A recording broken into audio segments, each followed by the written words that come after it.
never made it, but I know what it takes. I'm motivated by a mix of emotion. Got my statement, and I'm reading it slow so I can understand it fully. Appreciate my standing, go out of this world and right on time.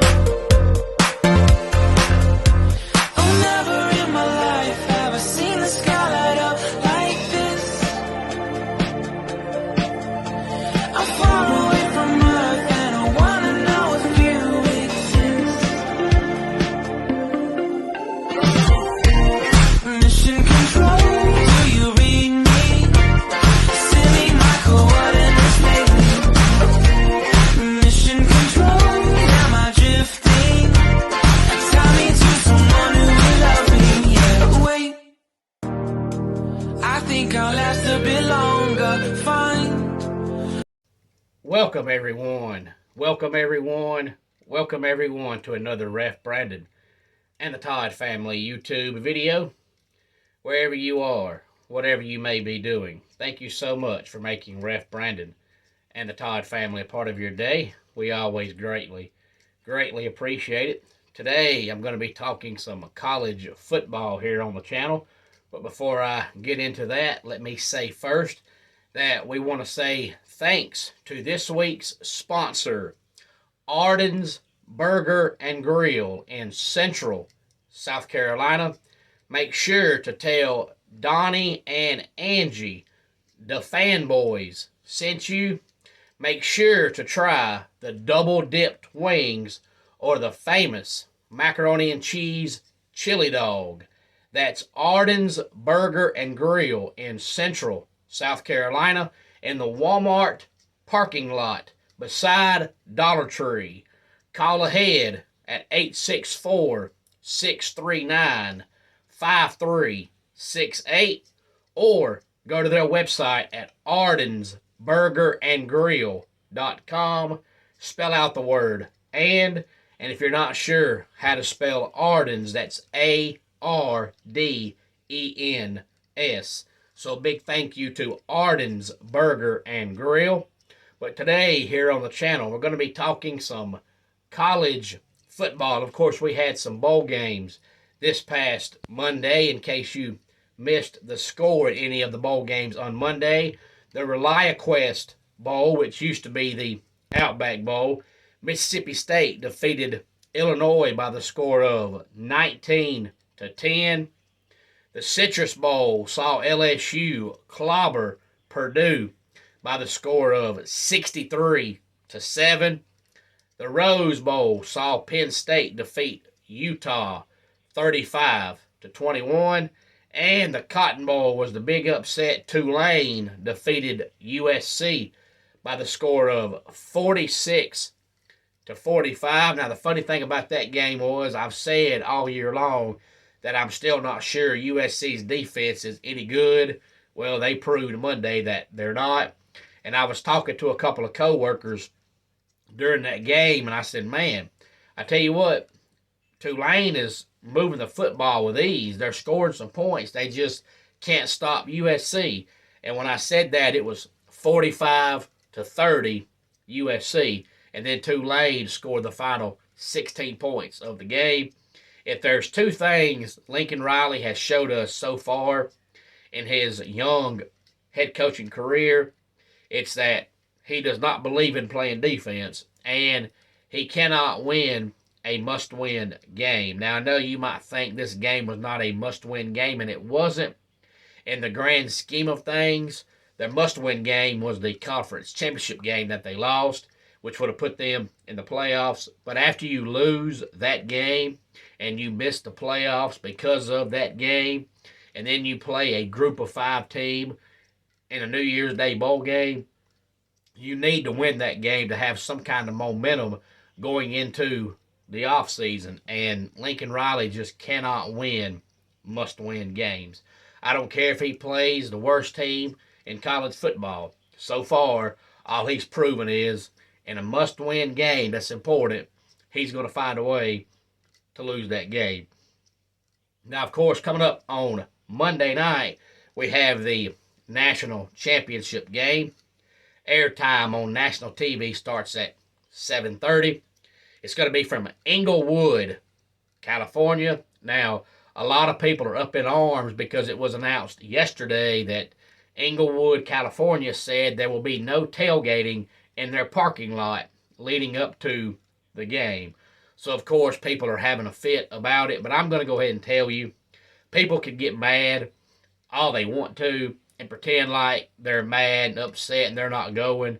But if you want to go to that game to watch your team play, you're not going to not go to that game because there's no tailgating, especially if you're a TCU fan. They've never before played in a game this meaningful. There's not one TCU fan that's going to say, man, if I can't tailgate, I'm not going to go. If they want to go watch their team play and they're going to buy a ticket, they're still going to buy a ticket. They're not going to back out because they can't tailgate in the parking lot. But there are some places that say this. I know also in the college football world, Boston College does not allow tailgating in their parking lot outside of the stadium before and after their games. So there are some stadiums in some places, some states that tell us that. But the game Monday night should be good regardless. I know right now Georgia is about a 2-touchdown favorite, something like that, depending on which book you look at. But Mattress Mac bet $1.5 million yesterday that TCU wins the national title. Now, Mattress Mac can afford to lose $1.5 million. So if he loses the bet, not a big deal. But since Mattress Mac picked TCU to win the national title, if they win it, he makes a profit of $5.5 million. So it's definitely worth the risk if you have that kind of money. I couldn't bet because if I bet $10 and lost, I'd be mad that I lost $10. That's just my mindset, how I am. The money I've got, I want to keep. But I read somewhere yesterday where somebody said that Georgia loses this game because of the fact that their secondary is so bad. And Georgia's secondary is weak. There's no mistaking that. It's weak. But I don't think TCU has better wide receivers than Ohio State did.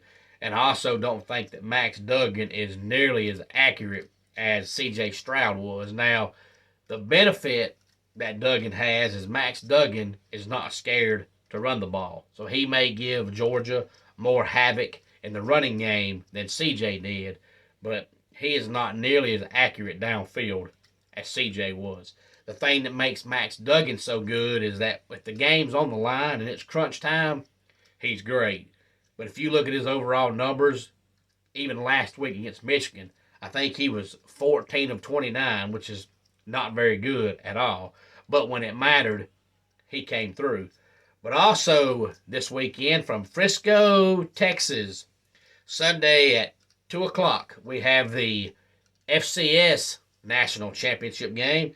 It is the Battle of the Dakotas. We have the South Dakota State Jackrabbits coming in with a record of 13 wins and 1 loss against North Dakota State, who is 12-2. Now, South Dakota State's only loss this season was in week 1 when they lost to Iowa by the score of 7-3. Now, a couple of years ago, when the FCS played their season in the spring, South Dakota State made it to the national championship game, but lost. So they have never won a FCS national championship. Now, I ain't got to tell you North Dakota State's background. We all know that they've been the dominant team at the FCS level for more than a decade now. Now, it has calmed down some as far as they're not winning national championships every year now, but still, they're the powerhouse team at the FCS level. This goes all the way back to when Carson Wentz first started going to school there. That game is Sunday afternoon at 2 o'clock. So we have the FCS National Championship game on Sunday and the FBS National Championship game on Monday night. So it's going to be a great weekend of football because we have the FCS National Championship. the FBS National Championship, and we have the final week of the regular season in the National Football League. Any thoughts on any of this, please feel free to let me know. Let's go ahead and get our dad joke of the day in here. Why didn't the vampire attack Taylor Swift? She had bad blood. And that wraps it up for today's Ref Brandon and the Todd Family YouTube video. Until next time, it's Ref Brandon saying, just like in pro wrestling, life can be over by the count of 3. Tell your friends and family how much you love them. Bye.